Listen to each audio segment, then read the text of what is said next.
پھر اس نے دروازہ اندر سے بند کر کے لباس اتارا اور ایک بار پھر اس ناپ کو چھیڑا۔ پانی کی فواریں پہلے چھت سے پھر دیوار سے ابلنے لگی۔ بہت بڑا غسل خانہ تھا، لیکن پانی کی تیز دھاریں طوفان کی طرح پہلے چھت اور پھر چاروں طرف کی دیواروں سے نکلنے لگی، اور غلام شیر کے حلق سے کہا نکلا۔ پھر اس نے زور سے چیخ کر کہا، یہ خواب 4-6 دن تک ضرور دکھا دینا، ورنہ آنکھ کھلنے کے بعد کباڑا ہو جائے گا۔ وہ نہاتا رہا اور جب خوب سیر ہوا تو اس نے وہ بٹن بند کیا۔ اس کے بعد ایک دم سے اسے خیال آیا کہ کپڑے کہاں ہیں۔ لڑکی نے تو کہا تھا کہ کپڑے اندر موجود ہیں، اور اسی وقت اس کی نظر ایک طرف بنی الماری کی طرف اٹھ گئی۔ الماری کے قریب پہنچا تو کسی خاص طریقے سے الماری کا دروازہ درمیان سے کھلا۔ اندر ایک بہت ہی خوبصورت لباس لٹکا ہوا تھا۔ غلام شیر نے گردن ہلائی اور آہستہ سے بولا، یہ خواب واقعی باولا کر دے گا۔ اس کے بعد ہوش میں آنے کو کس کا دل چاہے گا۔ اس نے کپڑے اتارے اور انہیں پہننے لگا۔ پھر اچانک ہی اس کے ذہن میں ایک تصور ابھرا، کیا خواب ایسے ہوتے ہیں؟ کیا خوابوں میں اتنا سوچا جا سکتا ہے؟ میں تو مسلسل یہ سوچ رہا ہوں کہ یہ خواب ہے، کیا واقعی ایسا ہے؟ اور اگر ایسا ہے تو اس خواب سے جگا کیسے جا سکتا ہے؟ تمام تر ہوش و حواس قائم ہیں۔ اس نے غسل خانے کی دیواروں پر ہاتھ مار کر اپنے ہاتھوں کی تکلیف محسوس کی۔ مختلف طریقوں سے اپنے آپ کو پرکھتا رہا اور آخرکار یہ فیصلہ کرنے میں کامیاب ہوا کہ اس بار وہ خواب نہیں دیکھ رہا، بلکہ یہ سب کچھ ایک حقیقت ہے۔ باہر ایک لڑکی موجود ہے جو اسے غلام شیر کہہ کر پکار رہی ہے۔ یہ طلسم خانہ جو کچھ بھی ہے، اس کی حقیقت تو معلوم ہونی چاہیے۔ ماضی کی ساری باتیں ذہن میں تازہ تھی۔ آخری تصور کنیا لال کا تھا، لیکن وہ تو دیال چند چچا کے گھر کے صحن میں سویا تھا۔ یہ سب کچھ کیسے ہوا؟ بات بے شک سمجھ میں نہیں آ رہی تھی، لیکن ضرورت سے زیادہ چالاک تھا اور زندگی کو خاصے مشکل حالات میں دیکھ چکا تھا۔ باپ کا احساس بھی تھا، پھر کیا کرنا چاہیے۔ تھوڑی دیر تک تو اسی سوچ میں ڈوبا رہا۔ اس کے بعد لباس وغیرہ پہن کر خاموشی سے باہر نکل آیا۔ وہی لڑکی باہر موجود تھی، اسے دیکھ کر مسکرائی اور پھر اپنی حسین آواز میں بولی، آئیے مہاراج، اب ناشتہ کے لیے کمرے میں چلیے۔ ٹھیک ہے چلو، غلام شیر نے پر اعتماد لہجے میں کہا۔ لڑکی اسے کمرے سے نکال لائی۔ باہر جو کوریڈور نظر آ رہا تھا اس میں موٹا قالین بچھا تھا۔ دونوں طرف دیواروں پر حسین و جمیل تصویریں آراستہ تھی۔ کوریڈور زیادہ طویل نہیں تھا، اس کا اختتام ایک اور دروازے پر ہوتا تھا۔ لڑکی نے آگے بڑھ کر دروازہ کھولا اور غلام شیر اندر داخل ہوا۔ ایک بہت بڑی لمبی میز لگی تھی جس پر طرح طرح کی چیزیں چنی ہوئی تھی۔ اس میں کوئی شک نہیں کہ غلام شیر کے منہ میں ان تمام چیزوں کو دیکھ کر پانی بھر آیا۔ اعلیٰ درجے کے پھل، ناشتے کی دوسری چیزیں جو واقعی اس نے کبھی خواب میں بھی نہ دیکھی تھی۔ خواب میں بھی وہ نظر آتا ہے جو زندگی میں کبھی دیکھا ہو، لیکن یہ جو نظر آ رہا تھا یہ تو کبھی زندگی میں دیکھا نہ تھا۔ پورے وسیع و عریض کمرے میں کوئی نہ تھا۔ لمبی چوڑی میز کے درمیانی حصے میں ایک کرسی پڑی تھی۔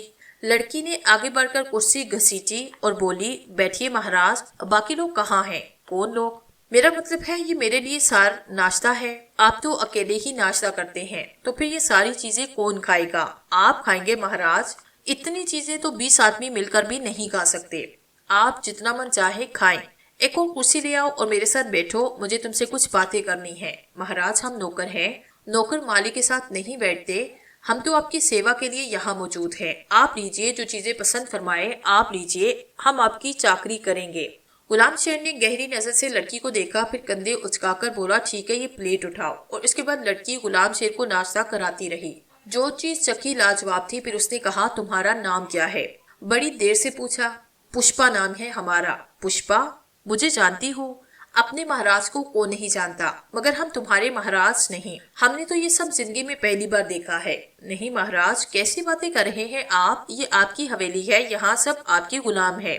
لگتا ہے کسی لمبے جال میں پھنس گئے ہیں۔ غلام شیر نے اپنے آپ سے کہا۔ ناشتے سے فراغت حاصل کرنے کے بعد اس نے کہا، آئیے مہاراج، تھوڑی سی چہل قدمی کریں، اس کے بعد جیسا آپ پسند کریں۔ ہاں چلو، غلام شیر بولا۔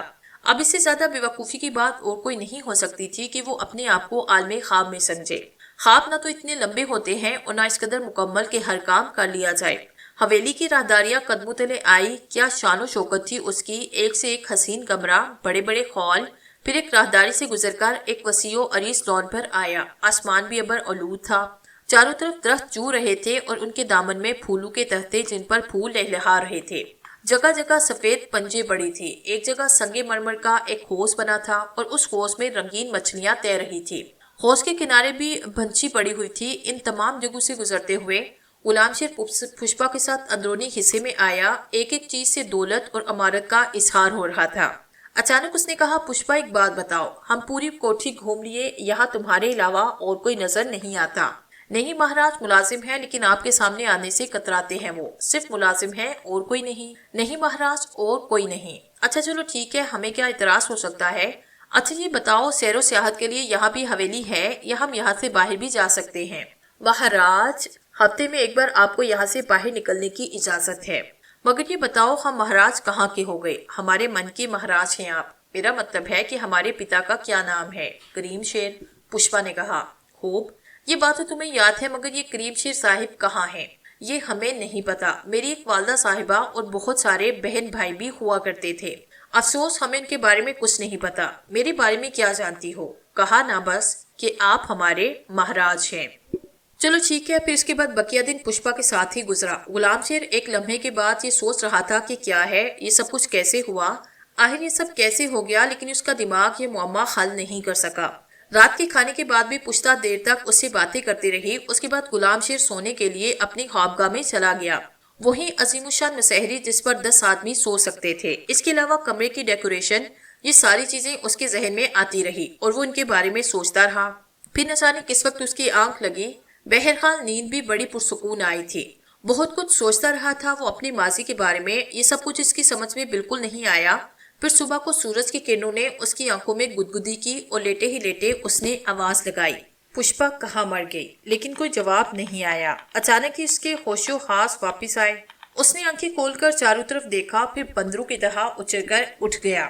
ہر طرف بھوری بدنما چٹانیں بکھری ہوئی تھی۔ جس جگہ خود لیٹا ہوا تھا وہ کھردری زمین تھی جس میں چھوٹے چھوٹے پتھر بڑے ہوئے تھے، اور یہ پتھر رات کو اس کے جسم میں چپ کر اپنی جگہ بنا چکے تھے، اور اٹھنے کے بعد اس کے بدن میں شدید تکلیف تھی۔ وہ وحشت زدہ انداز میں کھڑا ہوا، اس نے چاروں طرف دیکھا، ایک ہولناک ویرانہ تھا، تحت نظر سنگلاخ زمین نظر آ رہی تھی، کہیں کہیں اس میں جھاڑیاں اگی تھی، دور دور تک کسی انسانی وجود کا نام و نشان نہ تھا۔ اس کے دل میں خوف بسیرا کرنے لگا، وحشت زدہ آواز میں اس نے پکارا، کوئی ہے یہاں؟ لیکن اس کی آواز ہوا میں بہتی چلی گئی، کوئی نظر نہیں آیا تھا۔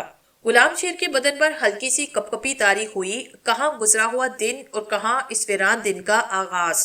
مگر یہ سب کیسے ہوا؟ کیا یہ بھی کوئی خواب ہے؟ اس نے اپنے منہ پر زوردار تھپڑ لگایا، چٹاخ کی آواز کے ساتھ خود اس کے گال پر جلن ہونے لگی اور وہ اپنا گال سہلانے لگا۔ پھر اس کے منہ سے خوف بھری آواز نکلی، کیا ماجرا ہے یہ؟ کیا ہو گیا ہے یہ سب کچھ؟ یہ کیا ہو رہا ہے؟ کچھ سمجھ میں تو آئے، لیکن سمجھانے والا کون ہوتا؟ وہ اپنی جگہ سے اٹھا، کپڑے جھاڑے، اور ایک دم اسے احساس ہوا یہ کوئی کپڑے نہیں جو وہ پچھلے دن پہنے ہوئے تھا، بلکہ یہ اس کا اپنا ہی لباس تھا۔ اس نے سوچا کہ اگر گزرا ہوا وقت عالم خواب کا تھا تو اس وقت کیا ہے؟ یہ ویرانہ، یہاں تو دور دور تک کوئی نشان نظر نہیں آتا۔ وہ اپنے ذہن پر زور دینے لگا، اپنی بستی کے قرب و جوار کے علاقے بھی اس نے اچھی طرح دیکھے تھے، لیکن ایسی کوئی جگہ میلوں دور تک نہیں تھی۔ کئی بار دوستوں کے ساتھ سائیکلوں پر دور دور تک کے علاقے چھان مارے، لیکن ایسی تو کوئی جگہ آس پاس کہیں بھی نہ تھی۔ پھر یہ کیا مصیبت نازل ہوئی ہے مجھ پر؟ بہرحال وہ فیصلہ نہیں کر پایا تھا۔ اس کے بعد ظاہر ہے یہاں رکنا بے وقوفی تھی، چنانچہ وہ وہاں سے چل پڑا۔ دور دور بلند و بالا ٹیلوں پر چڑھ کر وہ یہ دیکھ رہا تھا کہ کہیں دور سے اس کی بستی کے آثار نظر آ جائیں، لیکن جب کبھی کسی ٹیلے پر چڑھ کر دور تک دیکھتا تو اس جیسے ہزاروں ٹیلے اسے بکھرے ہوئے نظر آتے۔ چلتا رہا، پیاس اور بھوک نے حالت بری کر دی۔ دوپہر تک وہ مختلف طرف میں چکر لگاتا رہا، پھر ایک جگہ اسے ایک درخت نظر آیا اور وہ اس کے نیچے جا کر بیٹھ گیا۔ سورج کافی تیز تھا، اب اس میں آگے چلنے کی ہمت نہ تھی۔ دلیر اور بہادر لڑکا تھا، ورنہ اگر کچے دل کا مالک کوئی شخص ہوتا تو پھوٹ پھوٹ کر رونے لگتا۔ پریشان بے شک تھا، لیکن ان پریشانیوں کا حل تلاش کرنا چاہتا تھا۔ سورج سر پر سے گزر رہا تھا۔ یہاں بیٹھے کافی دیر ہوئی، پیاس کی شدت بھوک پر غالب آئی۔ پانی مل جاتا تو شاید اتنی پریشانی نہ ہوتی۔ پانی کہاں تلاش کیا جائے؟ جب بھوک کی ٹیسیں غالب آئی، ایک بار پھر وہ اپنی جگہ سے اٹھا اور ایک سمت اختیار کر کے چل پڑا۔ وہ تو شکر تھا کہ یہاں وحشی جانور نہیں تھے، اگر کوئی بھولا بھٹکا درندہ نکل آیا تو کیا ہوگا؟ یہاں تو ہاتھ میں ایک چھوٹی سی لکڑی تک نہیں۔ وہ چلتا رہا اور سورج اپنا سفر طے کرتا رہا۔ سورج نے اپنے سفر کا اختتام کیا اور آرام کے لیے اپنی کمی گاہ میں چلا گیا۔ رات سر ابھارنے لگی، شام کی کچلاہٹیں ختم ہوئی، لیکن پہاڑی چٹانوں کا یہ سلسلہ ختم نہ ہوا۔ لگتا تھا جیسے ساری دنیا ویران ہو گئی ہو۔ کیا کروں، یہ تو بہت بری ہوئی، کہیں ایسا تو نہیں کہ یہیں انہی چٹانوں میں زندگی ختم ہو جائے۔ جب رات خاصی گہری ہوئی تو وہ ایک جگہ بیٹھا، بدن تھکن سے چور ہوا اور کوئی بات سمجھ میں نہیں آ رہی تھی۔ دماغ ماؤسا ہوتا چلا جا رہا تھا۔ ایک بار پھر ایک درخت نظر آیا جو گنا تو نہیں تھا لیکن ایسا تھا کہ اس کے پنجے پناہ لی جا سکتی تھی۔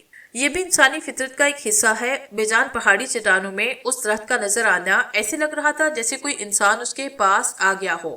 وہ درخت کے پاس بیٹھا، اس نے اپنا سر گھٹنوں میں دیا، سر چکرا رہا تھا اور دماغ سائیں سائیں کر رہا تھا۔ دفتن اسے ایک آہٹ کا سا احساس ہوا۔ اس نے چونک کر گردن اٹھائی، دوسرے لمحے اس کا دل اچھل کر حلق میں آیا۔ عقبی سمت میں کوئی بیٹھا تھا۔ اس نے آنکھیں پھاڑ پھاڑ کر دیکھا، ایک چھوٹا سا پتھر تھا جس کے اوپر وہ شخص بیٹھا تھا۔ اس نے آنکھیں پھاڑ کر دیکھا، ایک چھوٹا سا پتھر تھا۔ فاصلہ بہت زیادہ نہیں تھا لیکن چونکہ رات ہو چکی تھی اس لیے اس کے نقوش صاف نظر نہیں آ رہے تھے۔ البتہ یہ محسوس کر کے کہ کوئی انسان یہاں ہے، وہ تیزی سے اپنی جگہ سے اٹھا اور اس کے پاس پہنچا، اور دوسرے لمحے اس کے دماغ کے بے شمار خانے روشن ہوئے۔ چہرہ تو اس کا جانا پہچانا تھا، یہ تو کنہیا لال تھا۔ کنہیا لال جو اس سے اس دوران ایک بار بھی یاد نہیں آیا تھا۔ نہ جانے وہ کیوں اس کے قریب پہنچا۔ دادا جی، اس نے کہا۔ ہاں ہاں دادا جی، بیٹھ جا بیٹھ جا۔ کنہیا لال کی آواز عجیب تھی۔ وہ بیٹھ گیا۔ دادا جی، یہ سب کیا ہے؟ میں کہاں ہوں؟ اور دادا جی، کل کا دن گزرا تھا وہ۔ رک جا، کنہیا لال نے کہا اور پھر اپنے بغل میں لٹکے ہوئے تھیلے کو نکال کر سامنے کیا۔ تھیلا کھولا تو اس میں کھانے پینے کی چیزیں موجود تھی، پینے کے پانی کی بوتل بھی تھی۔ یہ چیزیں اس نے غلام شیر کی طرف بڑھائی تو غلام شیر نے چیل کی طرح جھپٹا مار کر انہیں اپنے ہاتھوں میں لے لیا۔ پھر اس کے بعد اسے کوئی خبر نہیں تھی کہ کون دادا جی، کہاں تھے دادا جی۔ کھانے پینے سے فارغ ہونے کے بعد جب اس نے پیٹ بھر کر پانی پیا تو اسے بڑا سکون محسوس ہونے لگا۔ اس نے ایک بار پھر آنکھیں پاڑی اور کنہیا لال کو دیکھتے ہوئے کہا، مگر دادا جی، خدا کے لیے مجھے بتائیے تو صحیح، یہ سب کچھ کیا ہے؟ جواب میں کنہیا لال کے ہونٹوں پر مسکراہٹ پھیلی۔ اس نے کہا، زندگی میں سمجھا نہیں دادا جی۔ مہاراج، بتائیے تو صحیح، کل کا دن کیسا گزرا؟ بہت اچھا۔ کیا آپ کو میرے کل کے دن کے بارے میں معلوم ہے؟ ہاں معلوم ہے۔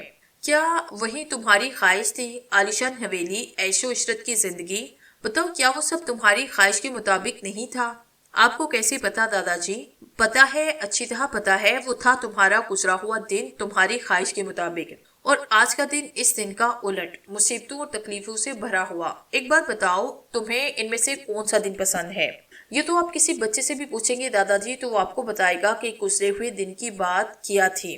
ہاں، پر فیصلہ انسان کے اپنے ہاتھ میں ہوتا ہے۔ اگر وہ کوشش کرتا ہے، کسی کی بات مانتا ہے تو اسے اس کی پسند کی زندگی ملتی ہے۔ اب یہ فیصلہ تمہارے ہاتھ میں ہے کہ تم ان دونوں میں سے کون کی زندگی پسند کرو گے۔ فیصلہ کرنے کے لیے بھلا کسی کا انتظار کرنا ہے دادا جی؟ ظاہر ہے گزرا ہوا دن میری زندگی کا انوکھا اور خوبصورت دن تھا۔ دادا جی، میں وہ زندگی گزارنا چاہتا ہوں۔ گزار سکتے ہو، بالکل گزار سکتے ہو، میں جو تمہارے ساتھ ہوں، مگر دادا جی کیسے؟ پہلے فیصلہ کرو۔ فیصلہ تو کر لیا میں نے، تو پھر ٹھیک ہے۔ میں نے دوسری بات کہی تھی وہ بھی سنو۔ کیا دادا جی؟ اپنی پسند کا جیون گزارنے کے لیے مشکلات اٹھانی پڑتی ہے، پہلے ان کا بندوبست کرنا پڑتا ہے۔ میں نے تمہیں دونوں رخ دکھائے، ایک چیز ہوتی ہے اکال ساگر۔ وہ کیا ہوتی ہے دادا جی؟ وہ میں تمہیں بتاؤں گا۔ یہ تو جانتے ہو کہ دین دھرم مختلف قسم کی چیزیں ہوتی ہیں۔ سارے دھرم ایک ہی بات کا پرتاش کرتے ہیں کہ بھگوان کی پوجا کرو، انسان کی سیوا کرو۔ یہ ساری چیزیں ہوتی ہیں لیکن ایک چیز اور ہوتی ہے، ایک دھرم اور ہوتا ہے۔ اگر تم اس دھرم کی پجاری بن جاؤ، اس دھرم کی داس بن جاؤ، تو سمجھ لو گزرے ہوئے دن کی ساری نعمتیں تمہارے لیے۔ وہ کون سا دھرم ہے دادا جی؟ کالا دھرم، جو اکال ساگر میں ملتا ہے۔ دادا جی، اس اکال ساگر کے بارے میں بھرپور جانکاری چاہتا ہوں۔ وہ میں تمہیں دوں گا بیٹا، چنتا ہی نہ کرو۔ میں تمہیں اپنا شاگرد بنانا چاہتا ہوں، تمہیں بہت سی باتیں بتاؤں گا، اس کے بعد اس سنسار میں تمہیں جو مقام حاصل ہو جائے گا تم سوچ بھی نہیں سکتے۔ آؤ میرے ساتھ چلو۔ تھکن تو دور ہو گئی ہے نا؟ میں تمہیں وہاں لے چلوں جہاں ہمارے دھرم کے سب سے بڑے دھرماتما تمہاری ملاقات ہو سکتی ہے، لیکن ان سے ملنے کے لیے پہلے کچھ راستے طے کرنا ہوتے ہیں۔ مگر دادا جی مہاراج، میں نہیں، کچھ نہیں۔ میں نے تمہیں پہلے ہی کہا تھا کہ فیصلہ کرو کہ کون سا جیون چاہتے ہو۔ اگر تمہیں گزرے ہوئے کل کا جیون پسند ہے تو پھر یوں سمجھو کہ اس سنسار میں ہر چیز تمہاری ہو، جو چاہو گے اسے حاصل کر لو گے۔ میں تمہیں اپنی کہانی سناؤں گا میں تمہیں، اس کے بعد تمہیں یہ فیصلہ کرنا ہوگا کہ تمہیں کون سا جیون پسند ہے۔ ٹھیک ہے دادا مہاراج؟ اب مجھے میرے گھر میں یہاں تک لے ہی آئے ہیں اور یہ سب کچھ میری نگاہوں کے سامنے آ چکا ہے، تو پھر میں یہی چاہوں گا کہ مجھے آپ سے سب کچھ معلوم ہو جائے۔ ٹھیک ہے، آجا چلتے ہیں یہاں سے۔ اس کے بعد وہ دونوں تیز قدموں سے آگے بڑھنے لگے۔ غلام شیر کی نوجوانی کی عمر تھی، بدن طاقتور اور توانا تھا۔ دن بھر کی مشقت نے بے شک تھکایا، لیکن پیٹ بھر جانے کے بعد سب کچھ ٹھیک ہو گیا تھا اور اب اسے اپنے اندر ایک نئی توانائی حاصل کر رہا تھا۔ اسے چلنے میں کوئی دقت محسوس نہیں ہو رہی تھی، حالانکہ اس نے اپنی چاروں طرف دیکھ لیا تھا۔ اسے یہ اندازہ ہو گیا تھا کہ دور دور تک کسی بھی انسان کا کوئی وجود نہیں، لیکن کنہیا لال کے ساتھ تھوڑا سا ہی سفر طے کیا کہ اسے کافی فاصلے پر ایک روشنی نظر آئی۔ تاروں کی چھاؤں کے پس منظر میں کسی عمارت کے آثار بھی نظر آ رہے تھے۔ روشنی اسی عمارت میں تھی۔ وہ جلدی سے بولا، دادا جی وہ سامنے روشنی ہے۔ ہاں ہم اسی طرف چلے ہیں، کنہیا لال نے کہا۔ کچھ دیر کے بعد وہ اس ٹوٹی پھوٹی عمارت کے پاس پہنچے جس کا رنگ گہرا کالا تھا اور جو تاروں کی مدھم چھاؤں میں بے حد بھیانک نظر آ رہی تھی۔ دور دور تک کچھ بھی نہیں تھا، بس یہ عمارت تھی۔ اس کے دروازے پر پہنچا کنہیا لال رکا۔ اس نے پلٹ کر غلام شیر کی طرف دیکھا۔ ڈر تو نہیں رہا؟ نہیں دادا جی، میں بزدل نہیں ہوں۔ تو اندر آ۔ عمارت بظاہر ٹوٹی پھوٹی نظر آ رہی تھی، لیکن 6 سیڑھیاں طے کرنے کے بعد جب وہ بڑے دروازے سے اندر داخل ہوئے تو غلام شیر نے ایک عظیم الشان چبوترا دیکھا جو دور دور تک پھیلا تھا۔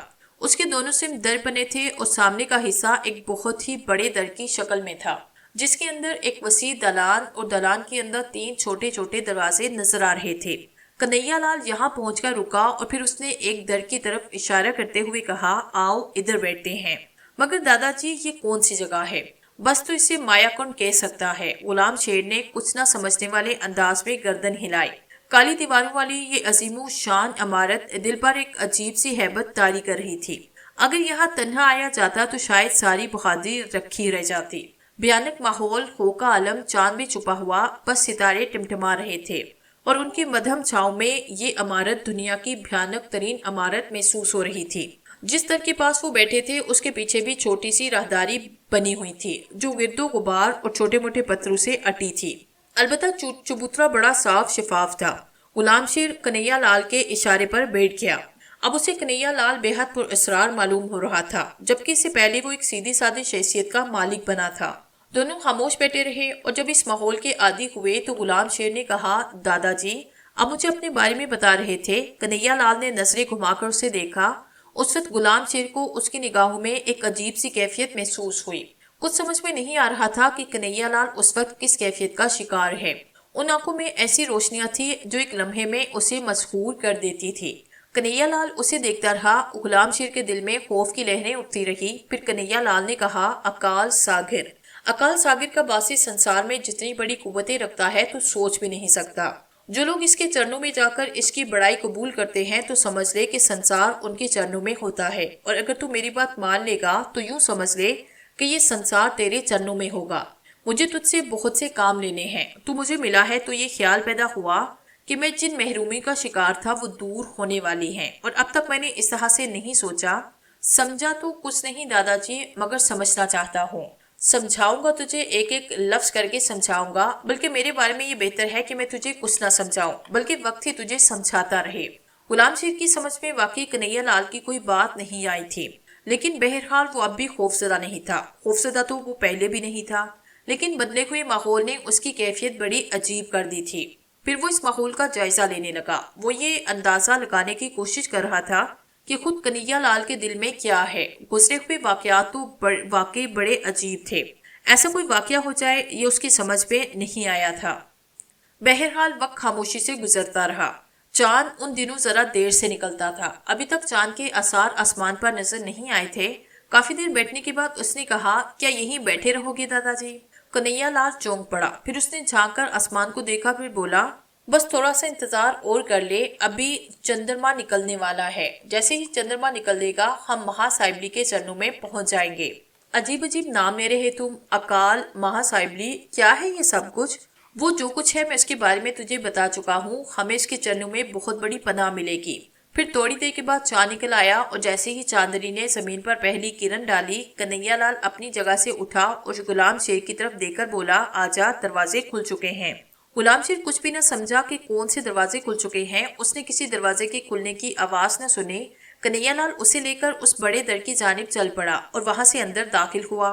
پھر وہ ان چھوٹے 3 دروازوں میں سے ایک دروازے سے گزرا اور اس پر بڑے ہال میں داخل ہوا جہاں ایک عجیب و غریب منظر نظر آ رہا تھا۔ یہاں یقینی طور پر گہری تاریکی چھائی رہتی، لیکن چھت کے ایک سوراخ سے چاندنی اندر داخل ہو رہی تھی، اور اس چاندنی نے جس چیز کا احاطہ کیا تھا وہ کسی دھات کا بنا ہوا ایک قد آدم مجسمہ تھا، اس قدر ہیبت ناک کہ دیکھ کر دل کی دھڑکنیں بند ہو جائیں۔ غلام شیر نے بھی اس مجسمے کو دیکھا اور ایک لمحے کے لیے اس کا دل لرز کے رہ گیا۔ کنہیا لال نے اس کا بازو پکڑا۔ اچانک ہی غلام شیر کو اپنے قدموں کے قریب ایک سرسراہٹ سی محسوس ہوئی، اس کے ساتھ ہی ایک خوفناک پھنکار سنائی دی۔ غلام شیر سہم کے رکا۔ چاند کی روشنی نے ماحول کو جس قدر منور کیا تھا اس میں سب قرب و جوار کی چیزیں نظر آنے لگی۔ چنانچہ غلام شیر سہم کر 2 قدم پیچھے ہٹا، کیونکہ اس نے ان ننھی ننھی باریک آنکھوں کو دیکھا جو 100% کسی سام کی آنکھیں تھی۔ سرخ چمکدار آنکھیں۔ سام نے ایک بار پھر ایک پھنکار ماری اور غلام شیر کی جانب لپکا، لیکن اسی لمحے کنہیا لال نے جھک کر اس کا پھن اپنے ہاتھ میں پکڑا اور اسے اونچا کرتا ہوا بولا، پتہ نہیں سسرے مہمانوں کے ساتھ کیا سلوک کیا جاتا ہے، اب سزا بھگت۔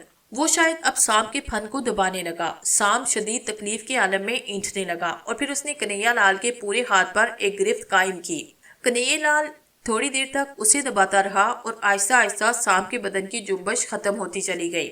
پھر کنہیا لال نے کسی کیچوے کی طرح اسے ہاتھ سے پکڑ کر کھولا اور گرائی ہوئی آواز میں بولا، مہاکال کے چرنوں میں تیری یہ اکال ہمت کیسے ہوئی سسرے، آخر جیون کھونا پڑانا۔ اس نے حقارت پر نگاہ سام پر ڈالی اور اس کے بعد اس مجسمے کی جانب متوجہ ہوا۔ غلام شیر کے دل پر دہشت کا بسیرا تھا۔ وہ خوفزدہ نگاہوں سے اس مجسمے کو دیکھ رہا تھا، لیکن چاند کی روشنی نے مجسمے کے قدموں کا ماحول اجاگر کیا تو غلام شیر نے ایک اور منظر وہاں دیکھا۔ مجسمے کے قدموں میں سوکھی ہوئی انسانی کھوپڑیوں کا ایک ڈھیر لگا تھا۔ بدن کی دوسری ہڈیاں موجود نہ تھی، یہ صرف کھوپڑیاں تھیں جو اب ہلکی ہلکی سفیدی خارج کر رہی تھی۔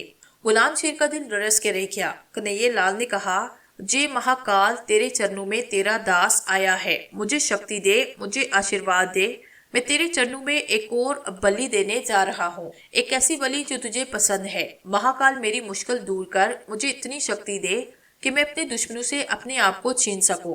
مہاکال میں بے بدن پھر رہا ہوں، میرا اپنا کوئی شریر نہیں۔ مہاکال میری مشکل دور کر، مجھے اتنی شکتی دے کہ میں اپنے دشمنوں سے اپنے آپ کا انتقام لے سکوں، میرا اپنا کوئی شریر نہیں۔ مہاکال وہ مسلمان تیری قوتوں پر حاوی ہو رہا ہے۔ تو کہتا تھا کہ تو نے ایک ہی بیڑا اٹھایا ہوا ہے، وہ یہ کہ جتنے ایمان والے ہیں انہیں کمزور کرے اور جو تیرے اپنے ہیں انہیں اتنا شکتیمان بنا دے کہ وہ سارے سنسار میں تیرا راج پھیلا دیں۔ پر ایسا کیوں ہے؟ دیکھ، میں تو تیرے نام پر بڑھ رہا تھا، اس پاپی نے مجھ سے میرا شریر چھینا۔ مہاکال مجھے میرا شریر دلا دے، میں جھوٹے برتن لیے پھر رہا ہوں، میری شکتی مجھے واپس دے دے، اسے میرے ہاتھوں نیست و نبود کر دے۔ جے مہاکال۔ اس نے دونوں ہاتھ جوڑے اور پھر غلام شیر کی جانب دیکھنے لگا۔ غلام شیر کو اس کی آنکھیں 2 روشن چراغ محسوس ہو رہی تھی، ننھے ننھے سرخ بلب جو بری طرح چمک رہے تھے۔ غلام شیر کے پورے بدن میں کپ کپی کی لہریں دوڑ رہی تھی۔ وہ دہشت زدہ نگاہوں سے اس سارے ماحول اور منظر کو دیکھ رہا تھا جو اس قدر خوفناک تھا کہ کمزور دل کا کوئی بھی شخص اسے دیکھ کر دہشت سے بے ہوش ہو جائے۔ پھر اس نے زبان کھولی اور کہا، دادا جی مجھے ڈر لگ رہا ہے۔ پگلے، اس سے زیادہ محفوظ تو کوئی جگہ نہیں۔ دیکھ، مہا سابلی کو سارا جیون اگٹھا کیے ہوئے یہاں پدارے ہیں، وہ کچھ دینا چاہتے ہیں تم لوگوں کو جو تم سوچ بھی نہیں سکتے۔ وہ تو ٹھیک ہے دادا جی، لیکن یہاں سے کب چلو گے؟ ابھی نہیں، ابھی تو ہمیں بہت سارے کام کرنے ہیں جس کے لیے ہم یہاں آئے ہیں۔ یہ کیا کام ہے دادا جی؟ میں مہاکال کے چرنوں میں تیری بلی دوں گا۔ بلی؟ بلی کیا ہوتا ہے؟ پگلے، بلی وہ ہوتی ہے جسے دینے کے بعد تو امر ہو جائے گا، اور جیسا کہ میں نے تجھ سے وعدہ کیا سنسار میں جو کچھ ہے وہ سب تیرے لیے ہو جائے گا۔ ابھی تو بچہ ہے، تھوڑے عرصے کے بعد جوان ہوگا، تیرے من میں بہت سے خیالات آئیں گے، جو چاہے گا ہو جائے گا۔ سندر سے سندر ناری کو اپنی آنکھوں سے دیکھے گا تو وہ تیرے لیے باولی ہو جائے گی، سنسار میں جو بن چاہے گا وہ حاصل کر سکے گا۔ اچھا ایک بات بتاؤ، اگر میں اپنے ماں باپ کو ایک بہتر اور شاندار زندگی دینا چاہوں تو کیا ایسے ہو سکتا ہے؟ تو ان کے لیے راج محل بنا سکتا ہے، راج محل میں راج کرا سکتا ہے انہیں۔ یہ چھوٹی سی بات تو نے کیا سوچی؟